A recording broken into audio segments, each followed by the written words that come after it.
with automation replacing so many blue-collar jobs and pretty soon white-collar jobs, we may need to consider bigger changes, and we should start talking about that now. Things like a shorter work week, or a universal basic income, or guaranteed income. Ideas that can spread work around and supplement the incomes of people as they shift to the much needed work that I mentioned earlier that can't be automated. What to do about mass unemployment? This is going to be a massive social challenge. And I think ultimately we will have to have some kind of universal basic income. I don't think we're going to have a choice. There will be fewer and fewer jobs that a robot cannot do better.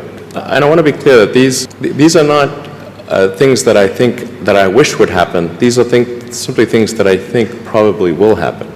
AI will be more impactful, and it is going to come faster. To some degree, it's an extension of this long trend towards automation. These models, these platforms, be able to perform really high level, what we consider to be really high level intellectual work. Everybody now, not just blue collar workers, not just factory workers, are going to have to figure out,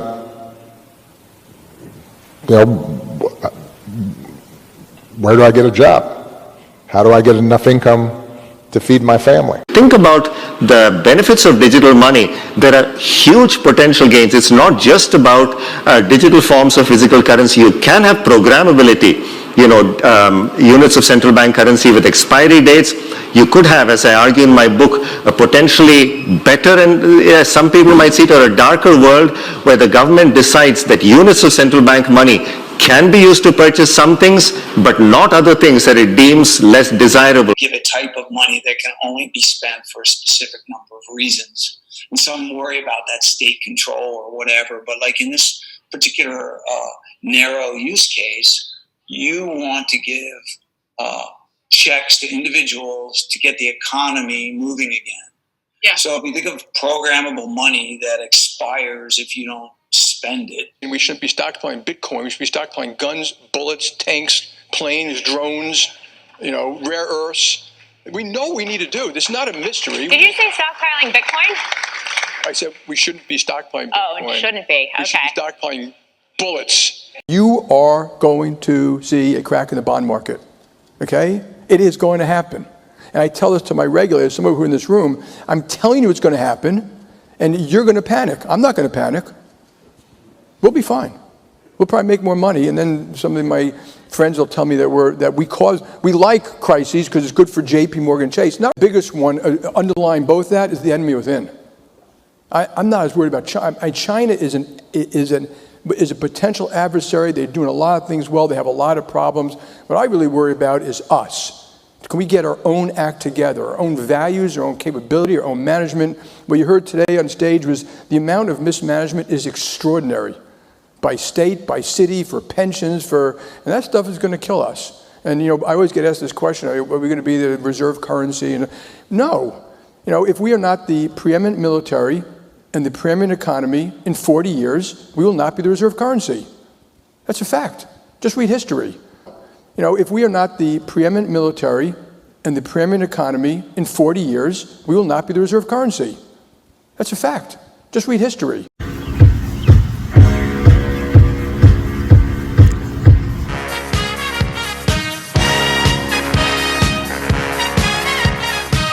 To a different economy, and we're going to be learning more about that as we go. But clearly, we're learning that things can be done from remote locations. We're learning that technology can replace people even more than we thought. We're not going back to the same economy. We're recovering, but to a different economy, and it'll be one that is more leveraged to technology. And I worry that that is going to make it even more difficult than it was for many workers. In Silicon Valley, and my friends who work in technology know that what we did to the manufacturing workers, we are now going to do to the retail workers, the call center workers, the fast food workers, the truck drivers, and then even bookkeepers, accountants, insurance agents, lawyers, and on through the economy. So what happened to the manufacturing workers is a very clear sign. And so we'll import Chinese-based CBDC technology. So it's going to be CBDC in a box provided to you by the People's Bank of China. But every stock, every bond, every currency, every commodity, every piece of art, every private business, every piece of real estate will eventually be a token on a blockchain, an entry on a ledger, permanent and immutable.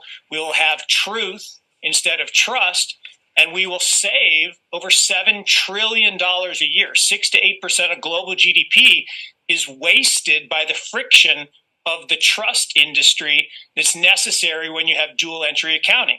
With triple entry accounting, which is what a blockchain is, we get rid of all of that friction. It's a beautiful future. Like what you see in China and their social credit scoring systems, right?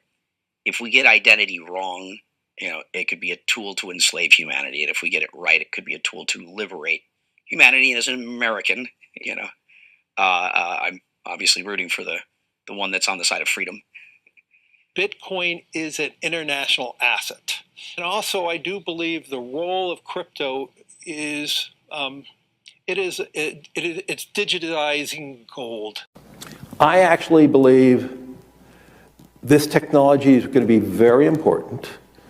Look at it. We have been part of a huge revolution in investing through ETFs.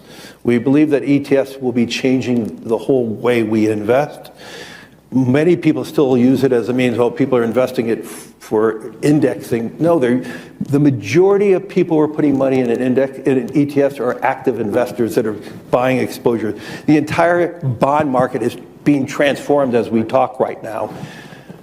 I believe the next generation for markets, the next generation for securities will be tokenization of securities. And if we could have that distributed ledger that we know every beneficial owner, every beneficial seller, we all have our code of who's buying, who's selling, instantaneous settlement.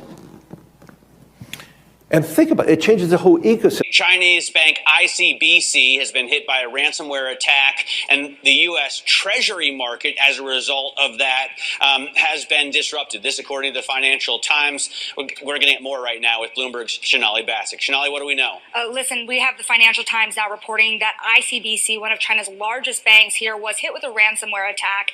And remember, they're a very significant intermediary in the Treasury market. The SIFMA has told its members that this has been part of the reason here that the system is kind of clogged up, if you will, during that auction that we saw a little bit before. The attack had prevented ICBC, according to the Financial Times, from settling Treasury trades on behalf of other market participants.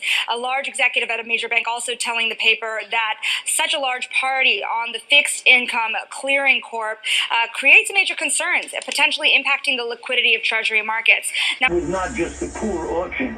It was absolutely lousy, and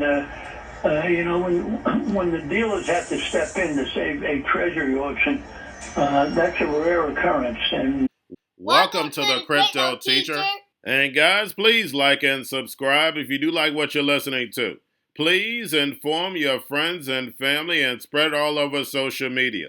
It is imperative that we get back to learning finances and understand how the world really works, because once we understand how the world really works, we understand that it is all planned out. Now, I want to thank those who purchased the NWO book and the Crypto Teacher book. The NWO book shows you how the world really works, and especially in the times that we're in right now, it's definitely time for you to wake up out of that sleep. And in 2025, the NWO is going to turn on that alarm clock. It's up to you whether you wake up or not, whether you're going to hit that snooze button. Remember, my people perish from the lack of knowledge because they reject it. And guys, we're going to see stablecoin regulation, which is the foundation of this new digital economy, and it sets up down the road 2028, 2029 for that free money. And I told you that we would get a first quarter pullback, and that's what happened. And then also I told you that tariffs would get stepped up, and that's what happened. Layoffs would pick up. That's what happened. So the Crypto Teacher gives you a warning like Noah and Gilgamesh, whichever one you want to call it. but we will get some type of reset this year. Most likely, stable coins are the catalyst. And remember, the crypto teacher told you. We have trillions of dollars sitting on the sideline in money market accounts. And then plus, we know the Fed is going to cut rates. Not a lot this year, but they're definitely going to cut rates. So I see us getting a correction and then moving back up. And then we have the two powerhouses, China and the U.S., will step up these tariffs on each other. And of course, guys, that's going to hit certain parts of the market. But then we also have the hacks. We have the Birdman. We have the drums are beaten and more movies to come, as we can see. And inflation is going to stay sticky, and layoffs are going to step up while they move in all this automation. And remember, the crypto teacher told you. And also, guys, I want to thank those who purchased the 3 kids books. It's time to re-educate. Also, much love to those who donate to the Cash App, Patreon. Much love. Keep it coming. Guys, if you're not a part of the Patreon, make sure you're donating to the channel through the actual Cash App. But guys, this next Bitcoin and crypto bull run is going to be a utility run. So you want to make sure you have the cryptos that have real utility. And much love to those who are shopping at both stores. Keep it coming. And of course, guys, we get into Bitcoin and cryptos first. Don't forget to like and subscribe to the channel. And again, I want to thank those who donated to my mom's birthday. It's definitely appreciated. And all the shout outs and love. Keep it coming. Keep that Cash App running. But again, thank you for all the love this weekend.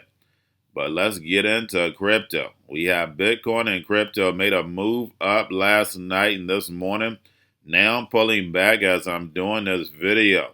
And don't forget, we have CME that opens tonight. It'll move the market. And then once yield rates get to moving in the morning, it's going to move the market again. And don't forget, we had a big repo on Friday. I'm going to get into that later. So guys, make sure you're paying attention to the actual indicators. We had yield rates pushed down on Friday again, big repo. We had the dollar slightly up on Friday. We had volume in crypto right now down. And we have Tether and USDC. And then, of course, guys, we have the Fed. Repo at $315 billion on Friday. And make sure you're pulling that on a daily basis during the week. And we know we haven't had a repo this big in a long time.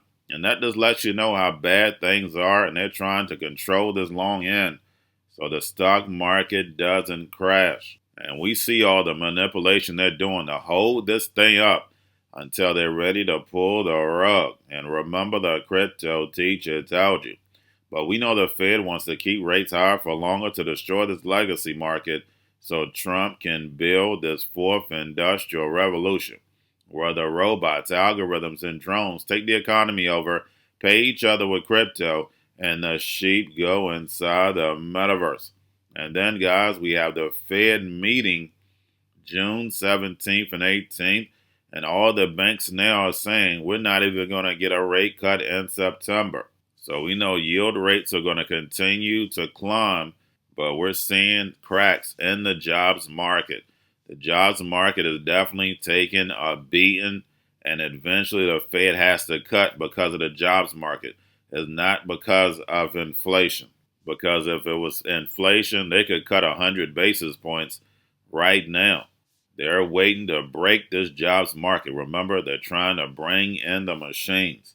And remember, the crypto teacher told you. Now, we had Stanley Fischer, former Fed vice chair, and the Bank of Israel chief, passed away. And don't forget, he was born in Zambia. And yes, you heard that correct. He was working for the Fed and then also the Bank of Israel. Yes, you can't make this stuff up, but we definitely know the connection. And remember, the crypto teacher told you. Now, we have the Bitcoin and Ethereum spot ETFs, BlackRock, Fidelity, and Grayscale. Bitcoin and Ethereum spot ETFs down on Friday. And we had spot Bitcoin ETFs at 616 million in net outflows on the 30th. Yes, guys, in one day. And like I tell you, make sure you're paying attention to the inflows and outflows. The hype boys are not going to tell you about the outflows. And remember, the crypto teacher told you. Now we have the SEC cast doubt on Rex and Osprey bid to launch staking Ethereum and Solana ETFs. And they were looking at staking at least half of its assets, of course, for yield. But the SEC doesn't like the legal workarounds. And all we need is clarity for this space. And all this is done on purpose just to kick this regulation can down the road. But eventually we are going to get the regulation for this crypto space next year, and then stablecoin regulation this year. And we have all these altcoin spot ETFs ready to be approved, and we know majority of them are going to get approved at one time, which is going to cause mass inflows inside this digital asset space. And remember, the crypto teacher told you. And lastly, we have Michael Saylor tells Joe Rogan, let's talk about Bitcoin. And eventually, this is definitely going to happen. And what is it going to do? Just push more adoption. And across all his platforms, you're probably looking at 60 to 70 million followers. And we know all the other podcasts, YouTube channels are going to be taking clips of that video, pushing it out. And I've told you time and time again, we're going to have a reset this year. Most likely it's going to be stable coins. And 2026 to 2030, we're going to be moving fast forward inside the fourth industrial revolution. You're not going to even recognize the world that you're living in now. And remember, the crypto teacher told you, because he knows when it comes to the NWO, it's all planned out. But that's all I have for you. Don't forget about the books. Crypto Teacher and the New World Order book, plus the 3 kids books. It's time to re-educate. Also, new to cryptos, Coinbase, Bitrue, Binance. Do not forget book links and crypto links are in the description. The stock channel, guys. Don't forget to go like, subscribe, spread everywhere. You have your Kobo, your chip stocks, your banking, your gaming. While everybody's sitting at home, get home stocks, the Seaver, the biotech stocks. And while everybody's at home wishing they were still getting that free money, what are they doing? Drinking and smoking weed. Don't forget about those stocks, and you have a wonderful day. The most powerful person in the world is the storyteller. The storyteller sets the vision, values, and agenda of an entire generation to come. Steve Jobs. And guys, you know I truly believe in this. When you look at the New World Order, they're the storytellers. And that's the reason why I wrote my New World Order book. But guys, now it's time to change the current generation. And I wrote 3 kids books. You know, I love the Trinity because I understand the power that's in it. So I have 3 books. We have an opportunity to change the generation, to educate, not just me, but I want to show you that I take action on a daily basis. And I want you to take action on a daily basis. Whether it's your job, whether it's in your community, we have an opportunity right now to educate the masses. I posted this on my Twitter account. Please share, but this is a short clip of the 3 books. There's going to be a clothing line and action figures. Please get these books for your kids, nephews, cousins, friends, so therefore we can start the re-education now. Because as we see, the 4th Industrial Revolution foundation is definitely here. Robots, algorithms, drones, taking humanity out the picture. We have to re-educate. But let's get into the video. Part 1. King Joshua and Grandma Tam save the village. Part 2. King Joshua and Grandma Tam save New York from COVID stories 3. Part 3. King Joshua and Grandma Tam goes to China. It's mandatory to get part 1, part 2, and part 3 of this series. It's time to re-educate Generation Z.